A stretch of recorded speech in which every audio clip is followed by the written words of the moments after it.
Hi, I'm Kat Galashian, editor for Live and Invest Overseas, and these are the Live and Invest Overseas podcasts. Today, we're here to talk about how to pack for a move overseas.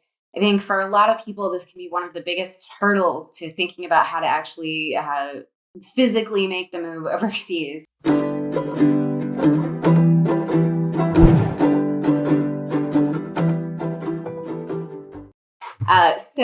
What are your options? You first of all have a few options for what to do with all of your things. The first, which is probably the first to jump into your mind, is to ship them. This, I will say, just preface it all, this is probably the least desirable, even though it is probably the most tempting, because it means you don't have to do much work. You don't have to think about it that much. You just throw it all into a container and send it on its way. But that's definitely the least practical and most expensive way to go about a move overseas. If you do want to look into shipping things, would you ship a container load, a half a container load, or just a few boxes? I'm trying to just get you working through this system in your mind. How much do you think you would bring with you? Your whole house? Would you pare down your house to half its possessions, or to as few boxes as possible? If you do decide to ship things, do get the insurance. And when you do decide, if you do decide to ship things, you should get referrals based on the country that you're moving from and moving to. We have used international movers in the past. My family has used them several times, but it might not be the best option for you depending on where you're moving from. I know several people that have complained about their shipping people and said that their shipping people were the best they've ever worked with. So definitely do some research and ask around for the best movers in for your situation. You may not have to pay import duties on certain types of visas. So if you're coming into Belize, for example, on a QRP visa, which is a qualified retired person's visa, then you actually have a huge cadre of things that you could import into the country without paying any duties. I'm not going to say for free, but without paying the duties, which can be staggering depending on what it is that you're shipping in. So for Belize, you could ship in a vehicle, you could even ship in a plane or a boat without paying duties. So again, look into what kind of visa you're moving to. Depending on the country, you may be given a break on import duties, and there may be a time limit on when you have to use them. So if it may be that you need to use them in the first year of moving to your home, you may have 2 years. Also ask about the number of shipments that you can make under that import-free deal. It may be that you only get one go to bring everything over. It may be that you can use it multiple times over the course of your first year. So know the details of the benefits that you might get under your visa. Again, that's only if you want to ship, but we're about to talk about some better options. So the next option, which is probably the second most common, is storing things, which could mean getting a storage unit, yes, but it could also just mean having a few boxes of things in your family's basement, in your mother's basement, in a friend's attic. A good friend who's willing to lend you some space. Currently, I'm storing snowboards and an air conditioner for friends who moved to Amsterdam from Paris, and they didn't need either of those things, so they're sitting in my cave. As long as it's not putting me out, then why not? So ask around. Don't assume that you need to figure out how to rent a storage unit out for an unlimited, undetermined amount of time. So the next step is a little bit more drastic. It's just tossing everything and replacing it when you move overseas. And I will say, although this is the most drastic and it feels, I almost get palpitations thinking about it because it makes me anxious to think about getting rid of everything that I own and love. It is definitely the most practical way to go because frankly, most of what you would take overseas is easily replaceable, and it would be cheaper to replace it overseas than it would be to either ship it or store it. And so while it may be difficult, understand that it's not just throwing things away. You can have a yard sale, you can sell things on, Facebook or wherever it is that people are selling things right now. So you can even make a little bit of money out of this. So last little bit of pocket money before you go overseas. You can donate things to a good cause. You can gift things, if it's an heirloom kind of thing that you don't necessarily need in your life, but you don't want it gone. Maybe your sister is happy to take it, or whatever in your situation. So keep your mind open when it comes to getting rid of things, and do try and let go as much as you can. We'll talk a little bit more about how to do that in a minute. One final solution, which is it's going to be only suitable for people in a very particular situation, but I happened to be in it when I made my move from Panama to Paris. What my husband and I did, was to bring over extra suitcases every time we came to Europe, and then stored them on this side of the ocean. So, and in this case, we didn't actually have to pay for storage because we were able to use my parents' basement, basically. So, this really only works if you're the kind of if you're in a situation where you're going to be going back and forth to your new home frequently before you actually make the permanent move, or in the first year after making the move. Maybe you come over with as many suitcases as you can carry with all of your clothing and essentials. And then you're going to keep going back in that first couple of years. And every time you go back, you bring a few more suitcases with you. As I say, this is what I did. And it really only makes sense also for people who have some kind of status with their airline that allows them extra suitcases. Because if you're just flying as a normal flyer, you probably only have one suitcase, and it's not going to give you a lot of extra wiggle room to bring over extra things.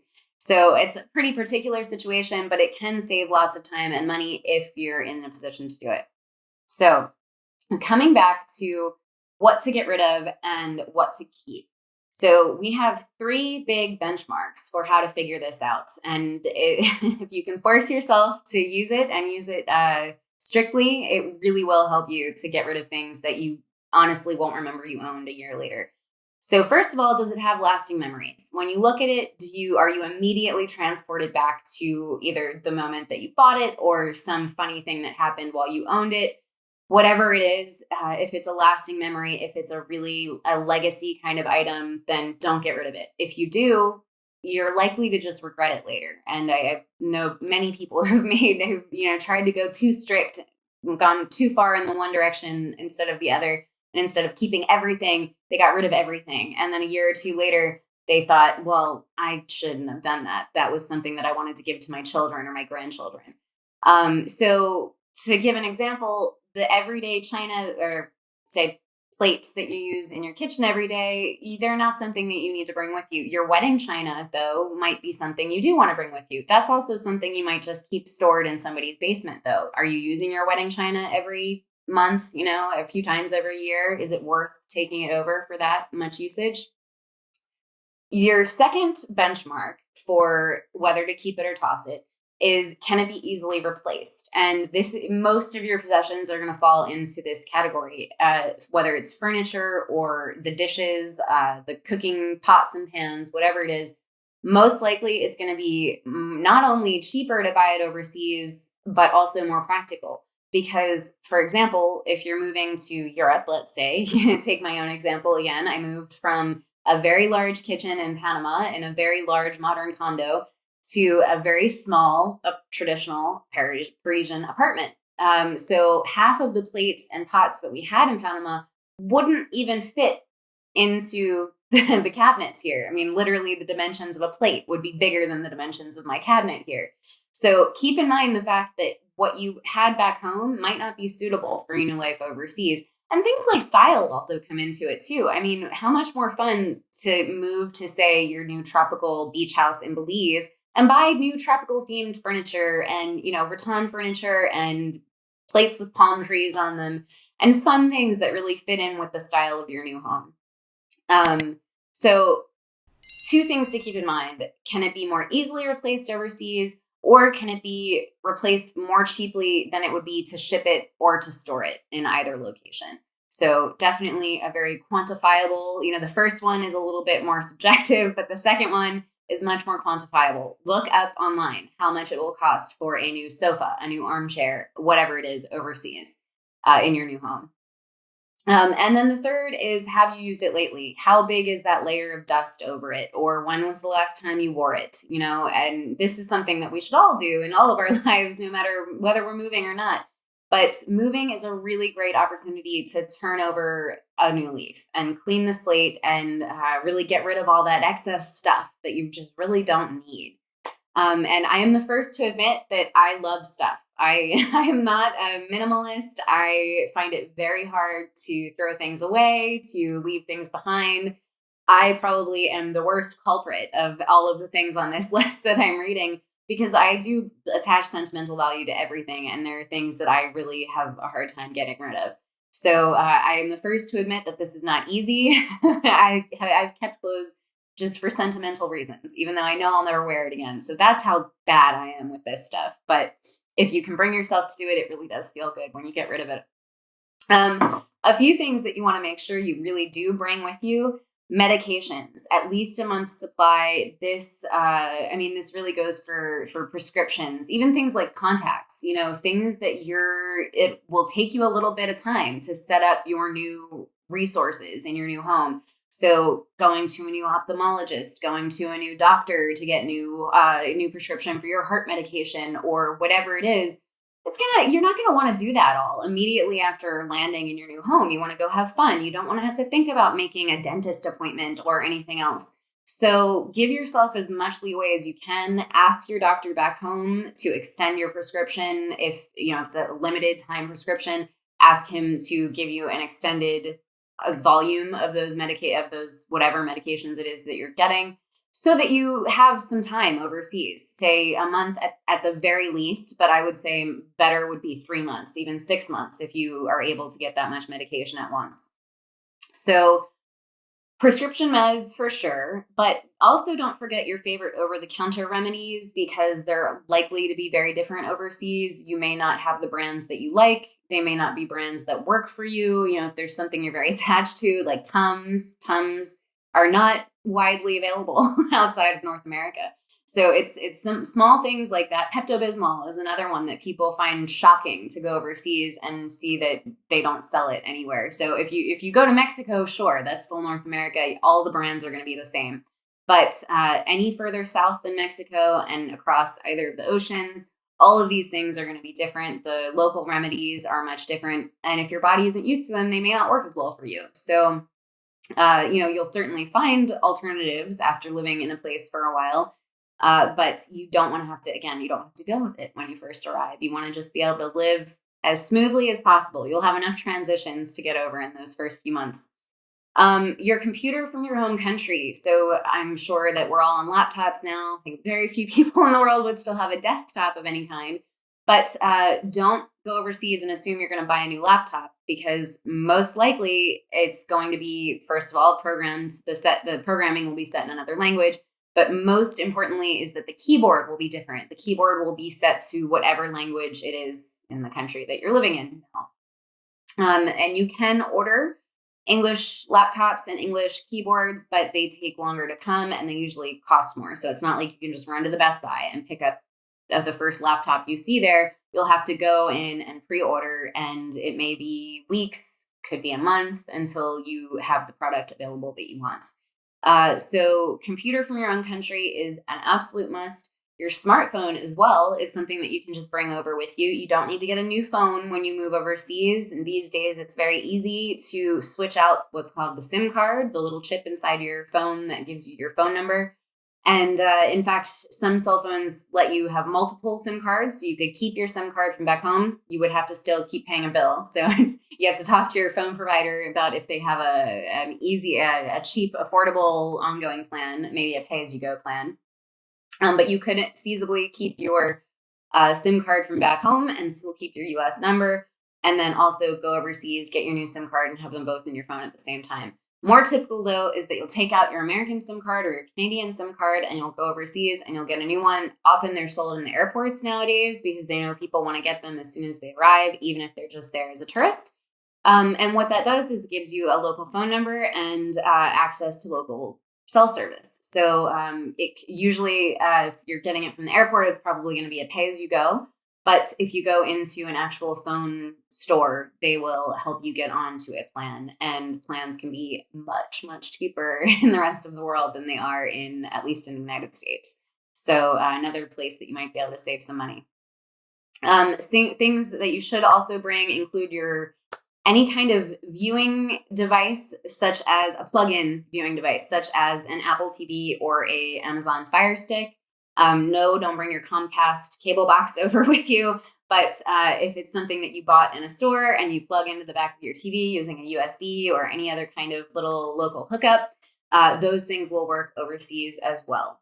Um, Books are another one. This is a little bit unique, maybe a little bit particular to me, but keep in mind the fact that if you're going to another country, it's most likely a place that speaks another language, which means the books there are going to be in the local language. You will, of course, be able to buy books from English bookstores in most countries in the world or online, but you're going to pay a premium, whether that's a premium from the store itself or the shipping fees for bringing something in from overseas through Amazon or whatever. So if you've got some favorite books that you want to either classics that you want to keep in your library, and as in my case, or just books that you haven't read yet that for to get you through the next year or however long until you go back to another English speaking country and restock again. Um, and last on this list would be antique things, heirloom things, the sentimental things that you really know that you can't get rid of. And of course, you want to limit those as much as possible. Um, and then this is where you get into the question of, are you going to store it back home or store it with a family member or bring it with you? And so that's why this is at the bottom of the list, because these things may well fall into the category that you don't need to bring them with you. But if there's something that you know you'll use every day, then by all means, bring it with you.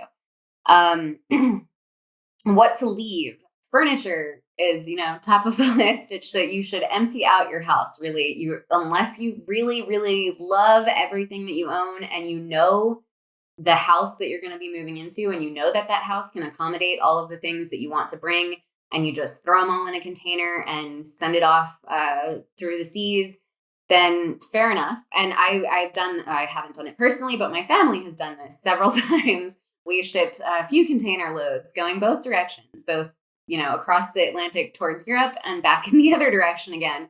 So, as I said, I am the worst culprit of almost all of these mistakes, but it's from that perspective that I'm able to say, you really shouldn't do it. It's just a waste of money. And then by the time you get there, you might think you don't want any of it anymore. Half of the fun of getting into a new home and settling into a new environment, as I said, is suiting your new possessions to your new environment. And also it might be a lot cheaper to get all new stuff and new, better stuff, perhaps.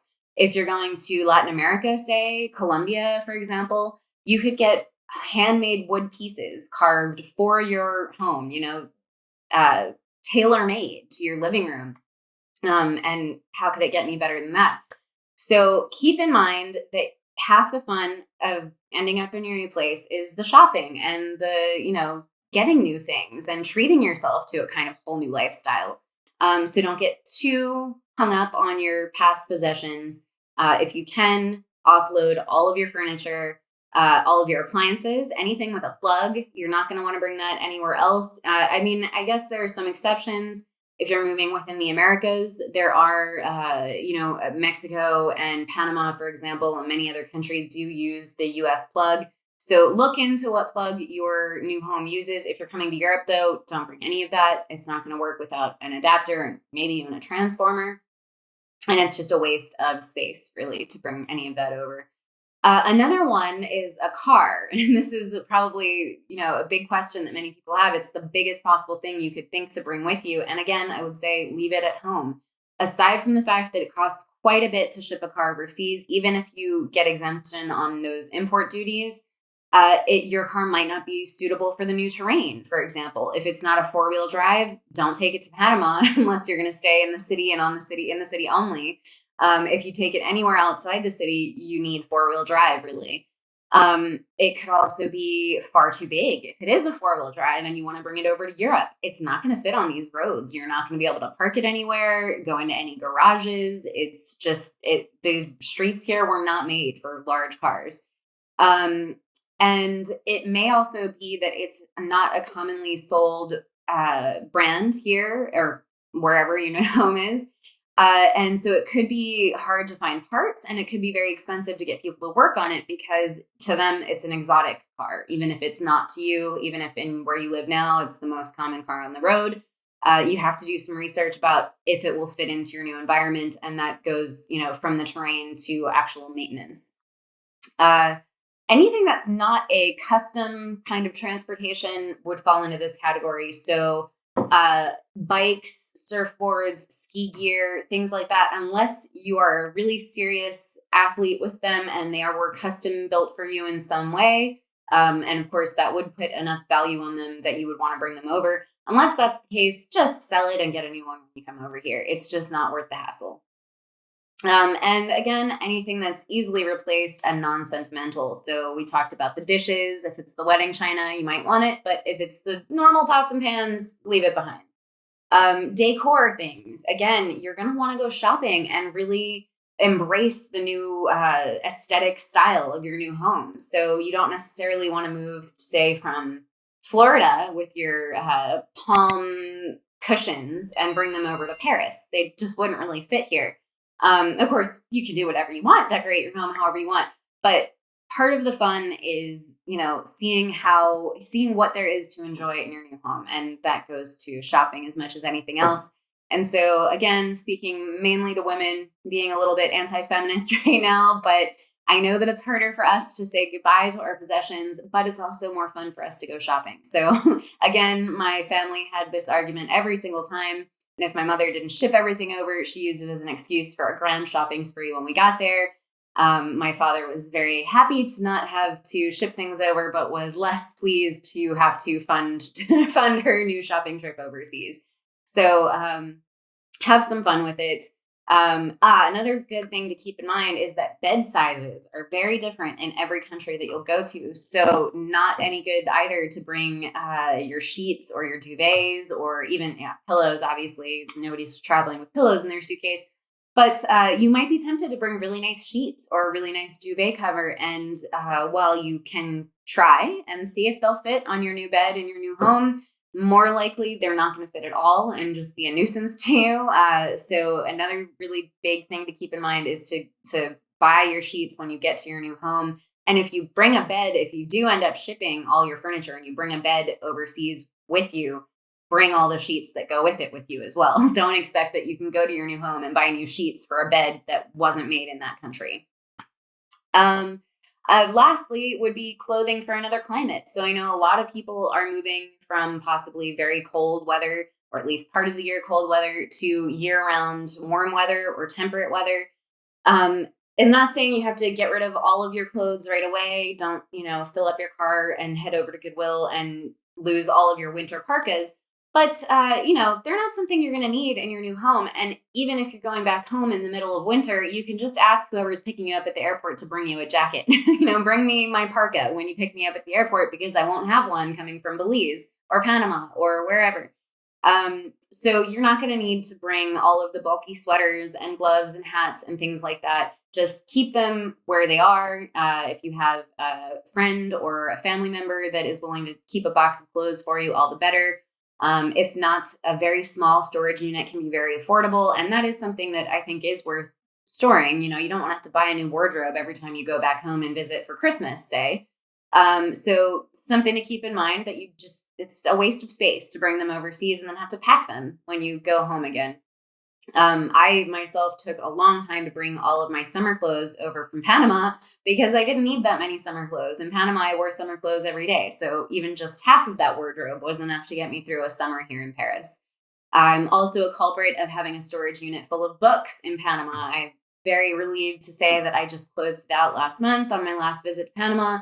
But for 3 years, I had to pay $100 a month or $50 a month, whatever it was, to store books because I wasn't going to leave books. I wasn't going to get rid of books. I wasn't going to diminish my library. So it was a cost that I had to just suck up for the few years that they were there. So there you have it. All of the best tips and insights that we have for how to figure out what to take with you and what to leave at home. Again, I am Kat Kalashian, the Europe correspondent for Live and Invest Overseas. For more insights like this every day, delivered to your inbox every day for free, check out the Overseas Opportunity Letter. Again, it's free and great insights and all of this kind of information loaded into your inbox every day for you. Thank you and see you next time.